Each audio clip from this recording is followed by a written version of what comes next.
dealing with all what we heard this morning. Of course, now the floor is yours.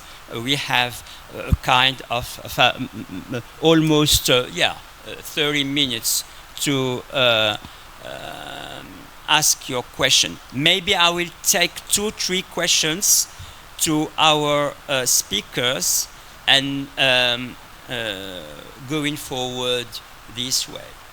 So, please. Merci beaucoup. Je me présente, Yasmina Sbehi, architecte et chercheur. Je voudrais remercier Reda Benguerir de m'avoir invité à cette journée qui s'annonce magistrale déjà par ce que nous avons entendu ce matin.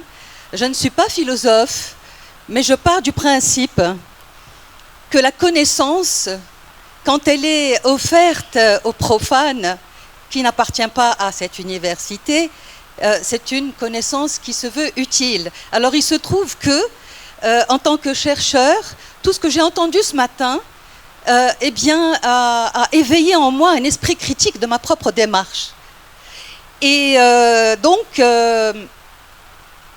j'ai une question à poser qui se veut un peu élémentaire, mais peu importe. Je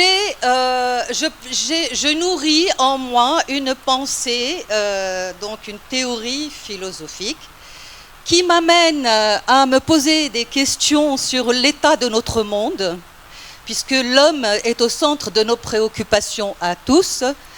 Il y a un constat, donc des faits. Okay.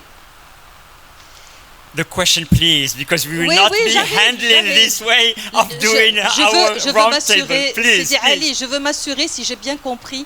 Je ne suis pas philosophe. Je veux m'assurer. Je veux m'assurer si j'ai bien compris. On a des faits. La prise de conscience m'amène moi à un travail sur le terrain. Est-ce que c'est ce qu'on appelle l'empirisme? Puisqu'à partir de là, je témoigne de ce que je vois sur le terrain. Ma prise de conscience m'amène à un état de responsabilité, donc à une action. Avant d'élaborer cette action, je dois définir des recommandations élaborées sur une théorie. Donc, est-ce que c'est ce qu'on appelle une attitude scientifique?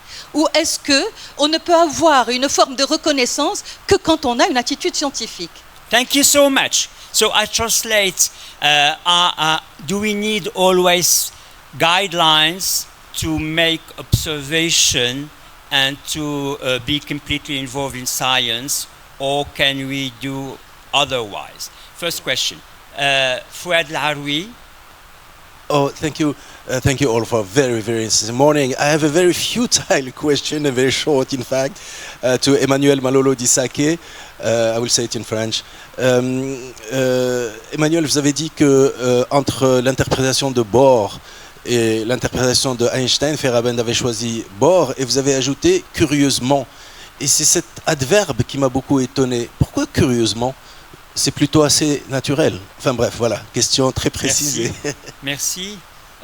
Yes, third question, and just, the two of, okay. Yes, please.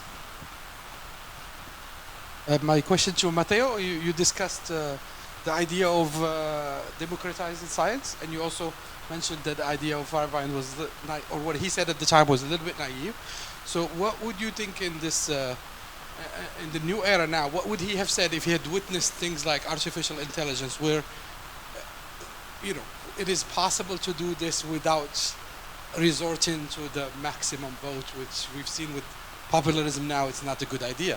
What would he have thought with the advance of something that came from science?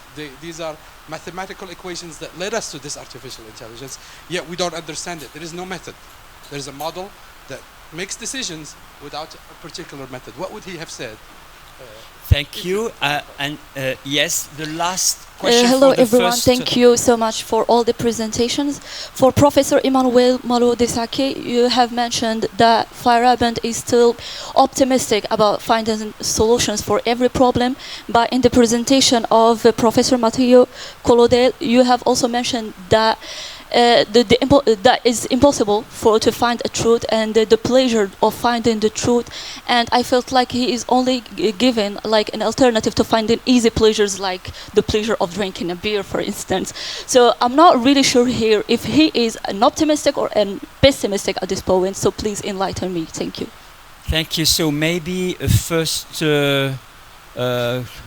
round of answering these 4 questions. Matteo, Malolo, Kenneth, Karim.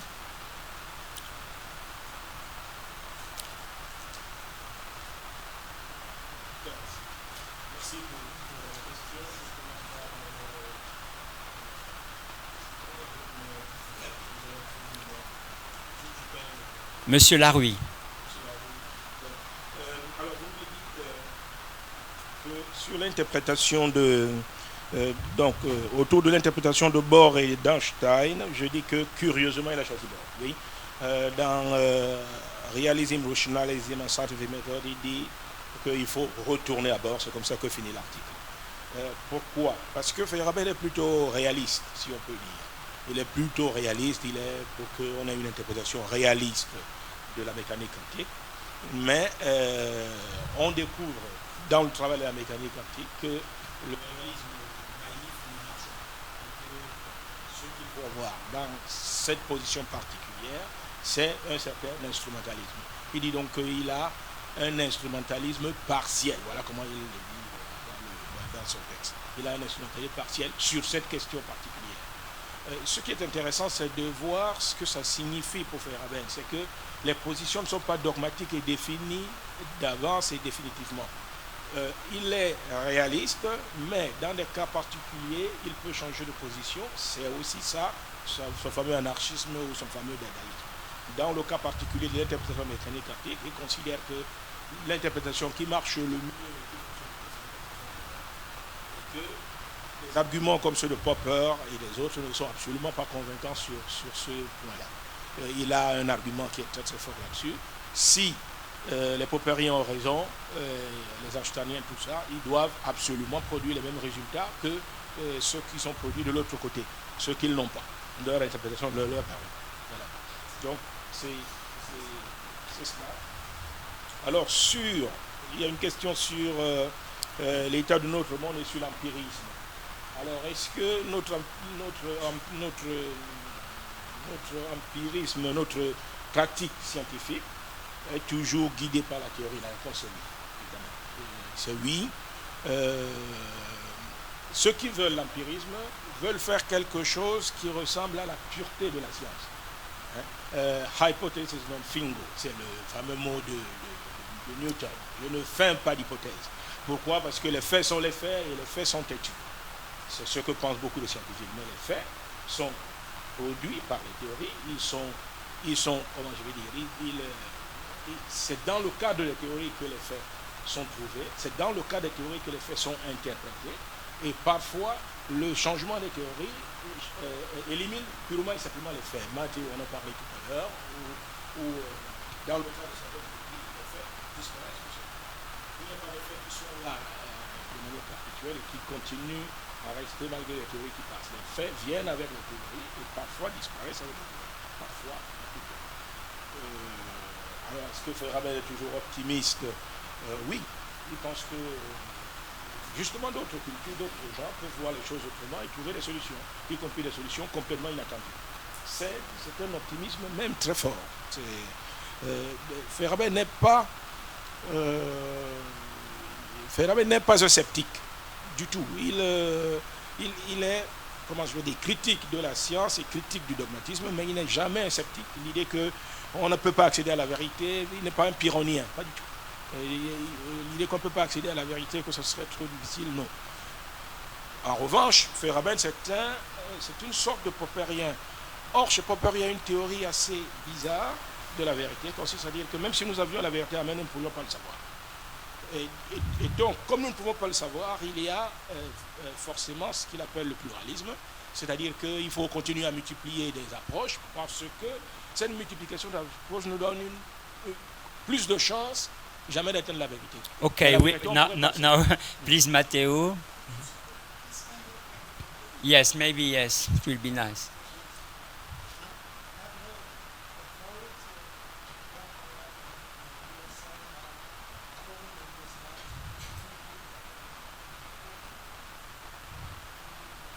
No. Well, let's see whether this works better. Yeah. So I will try to give a combined answers to your question. So first, I would say his reference to the way I understand his reference to pleasure as a measure of the ultimate criterion to arrive at a decision is sort of, I guess it's an optimistic perspective, because it says anybody is able to make this kind of evaluation as to their own proper benefit or well-being. So this is, I guess this is a kind of reminds me of Poincaré when he says, in the last analysis, we are all humans, and this is what is the common basis for our decisions, basically. So I guess this could be understood as an optimistic, materialistic, easy, maybe naive in a certain way, but still something that everybody is able to judge for himself, for themselves. So what about artificial intelligence and the complexity that is involved in this kind of issues which are very pressing today? Well, if we try to interpret what he was conveying with his citizens' initiatives in a free society as the building block of a democratic society when it comes to decisions, and the painstaking scrutiny of the problem, what he has in mind is what happens in courts of justice, where laymen have the ultimate word on whether someone is responsible or not. Of course, scientists or experts are summoned, their opinions is considered, but then in the end the judge takes the decision and he's not an expert. But in the process he gets familiar with the problems involved, and well, of course he doesn't become an expert himself, but still, or think of when someone gets sick and tries to find out, well, what are the best possible therapies for their conditions. You start reading papers, maybe getting familiar with the problem and the solutions there are standard solutions, but still you have a better view of the problem. Please. Sorry. The problem is it convincing as an answer when we come to such complex issues as artificial intelligence? I really don't know. I have no. Maybe this is the limit of Feyerabend's proposal, which is maybe it was the naivety. But here again, last hint. He was also saying that it is more important to take our own decision, even if it's not the best possible decision.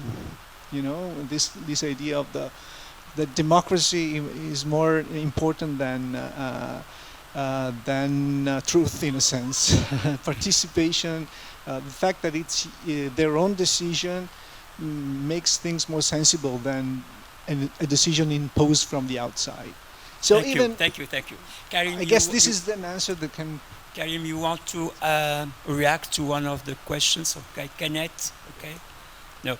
So we can have now other questions, please. We have still time for maybe to shorten all the questions and also the answers, to have the real great participation from all of you. Yes, please.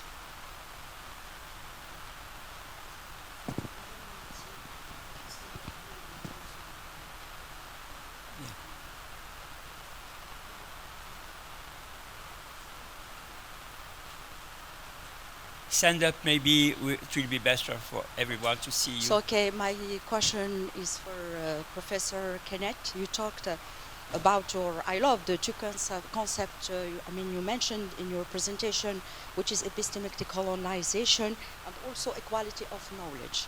And I have really, my question.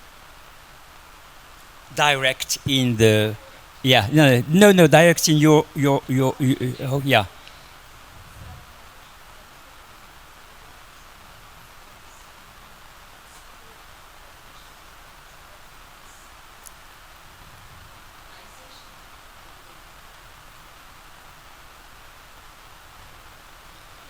Yeah, we will maybe take one or another question. Eugène Baudet, and yeah, please. C'est toujours une question à Monsieur Kenneth. Dans le micro, s'il vous plaît, dans le micro. Une question très courte à Monsieur Kenneth. Closer to the micro. Comment vous définiriez plus précisément la décolonisation du savoir et la décolonisation épistémologique? Il y a une différence chez vous. Voilà. We have to translate, yes. How do you define the decolonization of knowledge and the epistemic decolonization that maybe it's not completely the same thing? Okay. And other questions, please? Yes, Eugène Baudet, and then... Okay, so...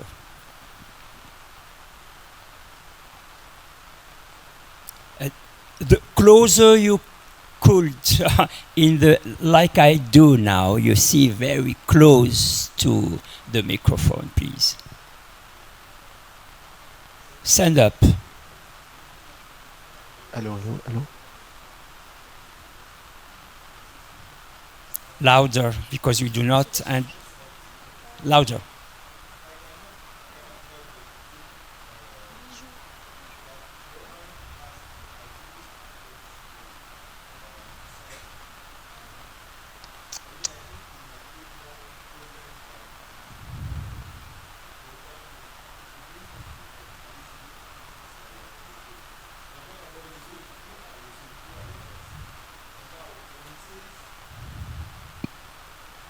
When he criticizes the empiricists, it's nice, but he does not provide another approach. He does not tell us, he does not detail us how we should move with the others. If we say everything is open, then everything means everything. So where do we start? It means that anybody can bring anything, and should we go with it?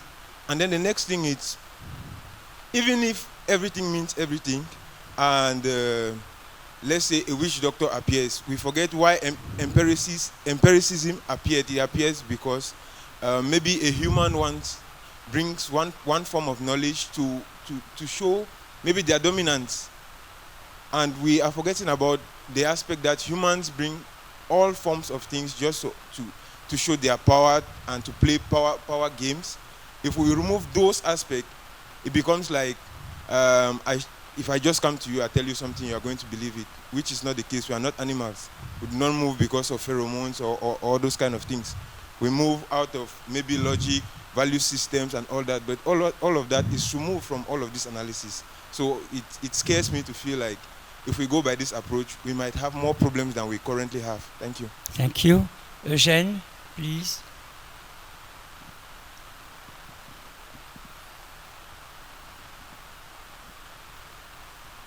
Merci beaucoup pour toutes les interventions. Ma question est au professeur Ali Benmakhlouf. Est-ce que vous pouvez nous dire un mot sur l'approche plutôt ironique de Feyerabend lorsqu'il dit par exemple « everything goes ». Anything goes. Okay. Pardon, je suis un... Anything goes. Yes, Professor Malolo Dissake says very beautiful things about this phrase, but I can also share with him my opinion. Yes, please. Je finis en disant que l'autre aspect, quand il estime que le pas de côté est sûrement nécessaire pour critiquer la raison, voire même prendre ses distances avec elle, est-ce qu'il ne laisse pas la porte ouverte à l'intuition? Voilà ma question. Okay, thank you. Maybe now is okay. We give the floor to the answer, and Kenneth, maybe yes. You were asked for. I think for the question you asked, how it is possible to, or what are the steps that, if I get the question correctly, what are the steps that can be taken to ensure that, you know, we reach or we start decolonizing knowledge. I think I had a conversation with Virginia yesterday. I told her that now when you look at some schools outside of Africa, there is something or institute that you see Institute for African Studies. I have a friend at the who teaches University of London, SOAS. He works currently with the School of Oriental and African Studies. So even to a large extent, the Western world are starting to realize that their own paradigm is not the only one way to which we can understand the whole world, which is why they are trying to bring in Institute of African Studies. So I think by that, and what they do in this institute are to look at issues that are related purely or mainly to Africa, not just West. So I think to an extent, that alone can, you know, make us appreciate the concept of, or the need for us to start decolonizing knowledge. I hope that answers it correctly.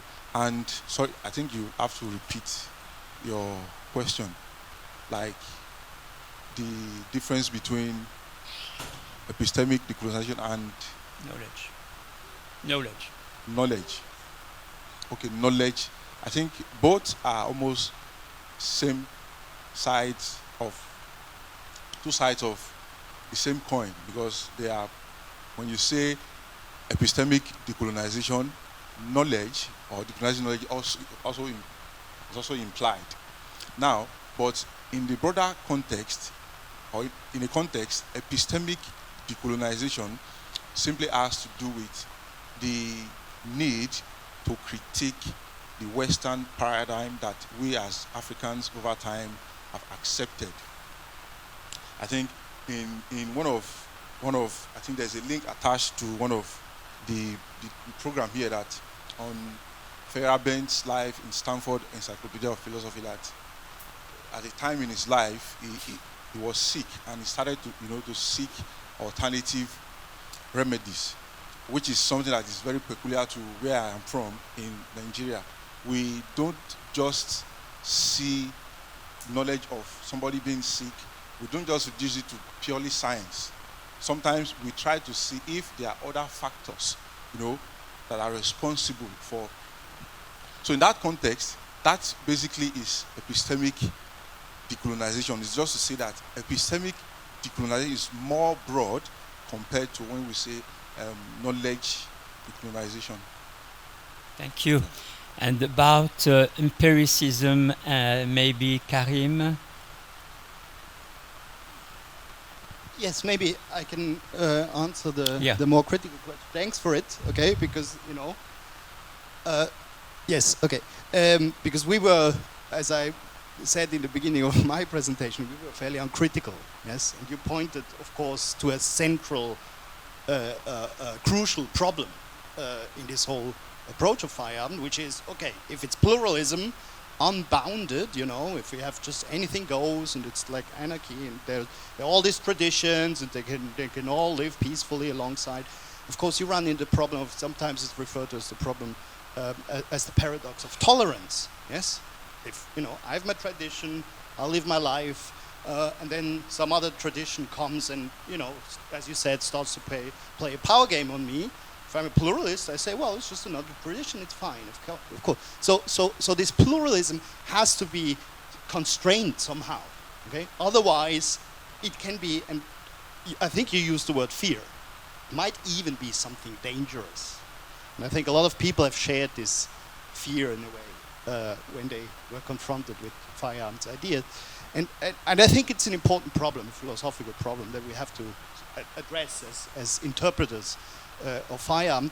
And probably the solution is to say, well, Matteo spoke about this a little bit. He said, maybe this whole thing only works if you have what Matteo called a philosophical stance, an ethical stance that somehow underlies your philosophical position, which is in this case pluralism. And I believe there is such a stance in Feyerabend, actually a very strong ethical, even normative position, but the problem is it's not worked out properly, okay? He doesn't tell us what his ethics is explicitly, all right? But we get hints, of course. And, Matteo also pointed at this. It's this idea of, he refers to it sometimes as humanitarianism, humanism, but he doesn't say exactly what he means by this. But I think we can interpret this as this idea of a shared humanity, all right? This very, very strong belief that, there's something that unifies all of us and all the traditions, which is this idea of a shared humanity. And these bonds that are created by the shared humanity are stronger than the differences that are created by our ideologies or our traditions, okay? So, and this is, of course, well, it's a strong ethical position, that we have to preserve this idea, this core of our shared humanity in our ethics, but it's also somewhat naive.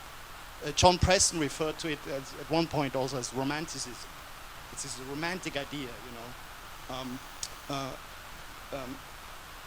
but I think it's a strong idea that underlies Feyerabend's philosophical position. Right? So it's this idea, of course, pluralism is constrained. If you start to behave inhuman towards me, or one tradition starts to behave inhuman towards another tradition, then it has, so to speak, left, let's say, the playground of peaceful, shared traditions, so to speak, free society. Thank you. Just a little answer and let Malolo also give his explanation about this phrase, anything goes. As I understood this phrase, anything goes, it is a pragmatic way of saying things. What does pragmatic school says? You have first to act on the word, and then you signify your word. And if you act first, you will have a critic of your action, and this critic is the way to lead to the shared word. Because you act, you have a critic, you coordinate all your action.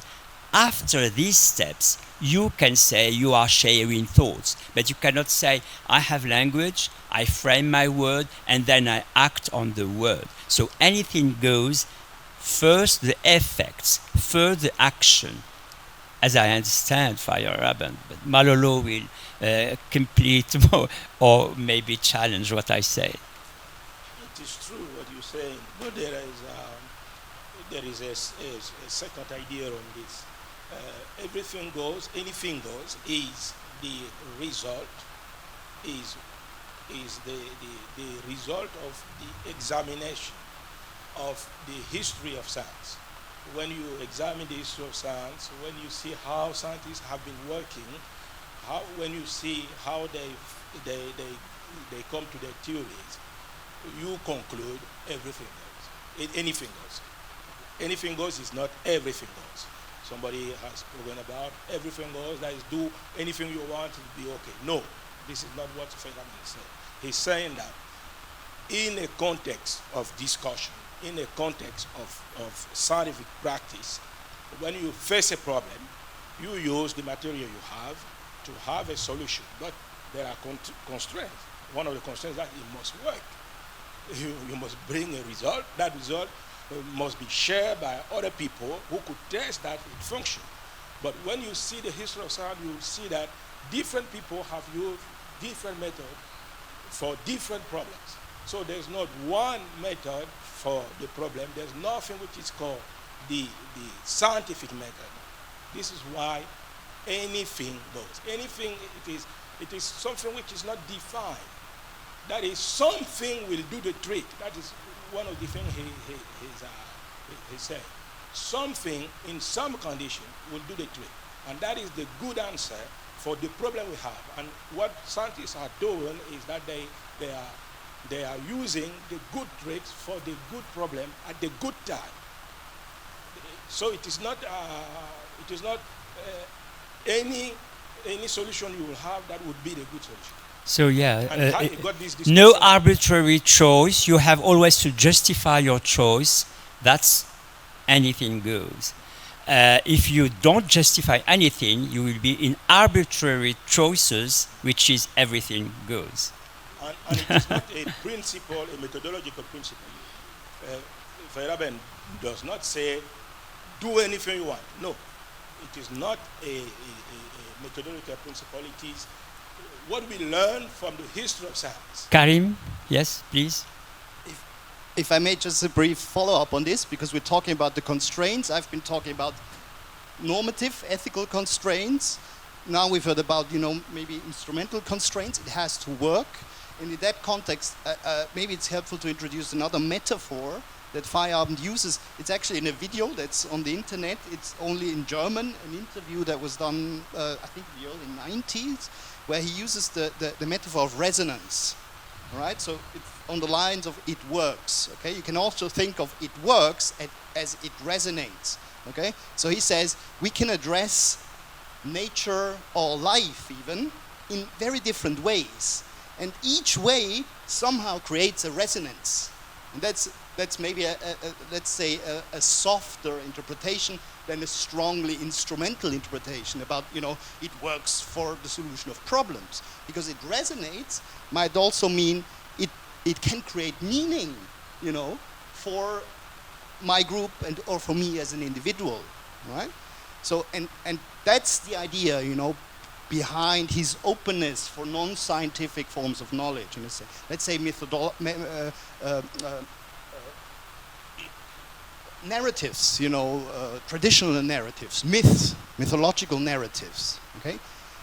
If you look at nature through, the lens of a mythological narrative, it might create a resonance that can create meaning for a group or a tradition, all right? So that's another way of interpreting the it works, which is less strong instrumental scientific. Last question, Rashid. Thank you. This is very interesting, and I just like to follow up on this conversation and all goes, and resonance on all this. I was just trying to understand how this could relate possibly to what came from, I think you touched on it, but I'm sure I understood everything on there, about the theory of falsification from Popper. If everything can go and resonate, then where do we put the bar? Or how do we, so in philosophical terms, how does it relate to the theory of falsification? Popper. Yeah, so Malolo, I think as you worked on Popper as well as on Feyerabend, you can answer about falsification and constraints of hand experiences.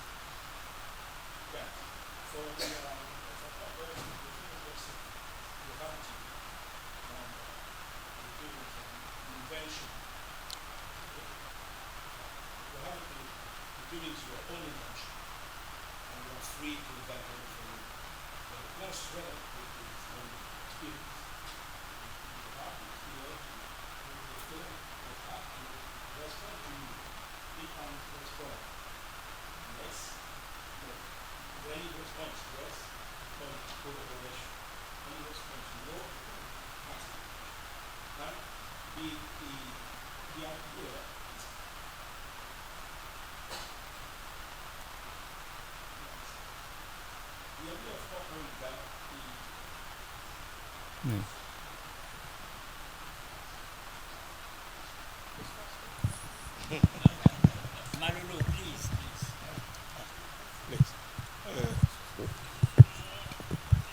but I cannot see the audience that way.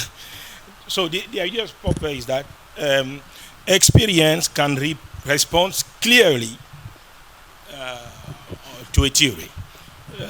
Experience can say the theory is good or not good. In fact, it can say the theory is good till now, this corroboration, and the theory is false now, because even one counterexample is sufficient to have a theory false. But all the confirmation you will have would not make the theory true. Why? Because a theory is universal. And if it's universal, it's about all. And if it is about all, you have to check each example of the theory to know by the end if the theory is true or false. But as you cannot check all the examples, it would be impossible. Now, how it works with Feyerabend, it is related to this problem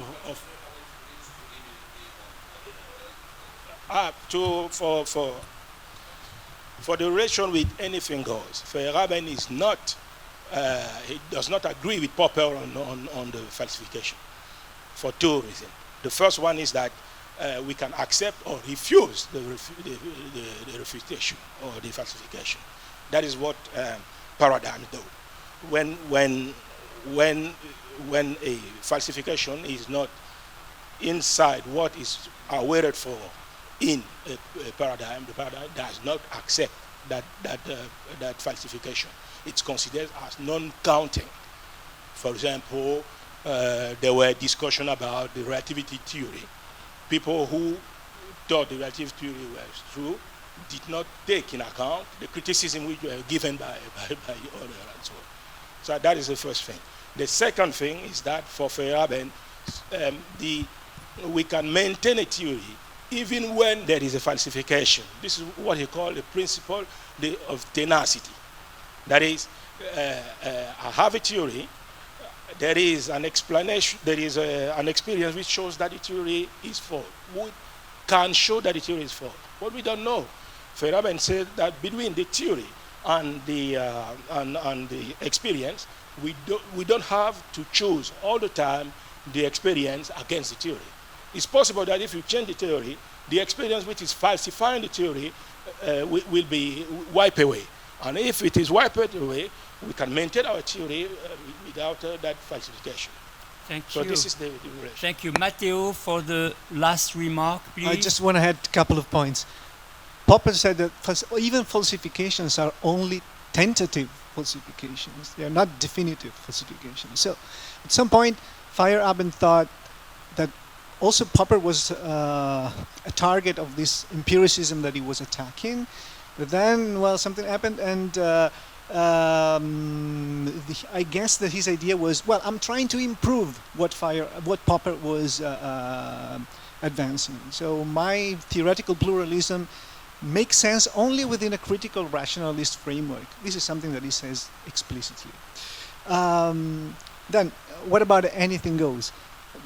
His point in the anti-methodological perspective of his later anti-methodological perspective is, well, we cannot really find a rule that works universally, not even the theoretical pluralism. Sometimes maybe it's reasonable to stick to one theory, some others. So what he's inviting us to do is to take a case-by-case approach. Specific case, but let's see what happens in this case. Let's consider it with painstaking scrutiny and see what we can make of it.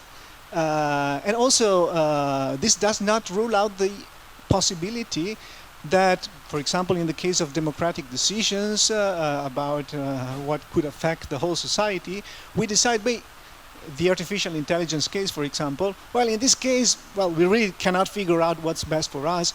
Let's delegate the decision to someone else. Let's delegate the decision to experts. But this cannot be taken for granted. It's a decision that should be made in every case. So I guess this is the first path we want to go through if we want to have a free society is let's try to examine the case through citizens' initiatives. Let's hear experts. Let's see what we can make of it. What could be the best decision for us. But we could also come to the decision to delegate the decision to someone else. So there's no rule that works every time, in any case, and that's the main idea. The main idea of his anti-methodological perspective. So we need to take a case-by-case approach to problems. Thank you so much, Virginia, Reda, for the what things will continue this afternoon on the same topics and maybe on the question of earthquake. Yeah, I'm very happy of the discussion of this morning. I think that one of the strong things that emerged, I think it's the idea of decolonization of knowledge. And I think we are living at a time of crisis. There is a tragedy, I'm sorry to mention reality, but there is a tragedy happening in Gaza. And we're talking about pluralism. I would like to raise the danger of having pluralism promotized in a certain manner, but to impose in form a kind of uniformity. And we have now a clear clash of perception of a catastrophe, a humanitarian catastrophe. The whole opinion of the civil society worldwide is advocating for a cessez-le-feu, for a humanitarian solution. These are not hundreds, there are thousands of people. This is a population that is in danger.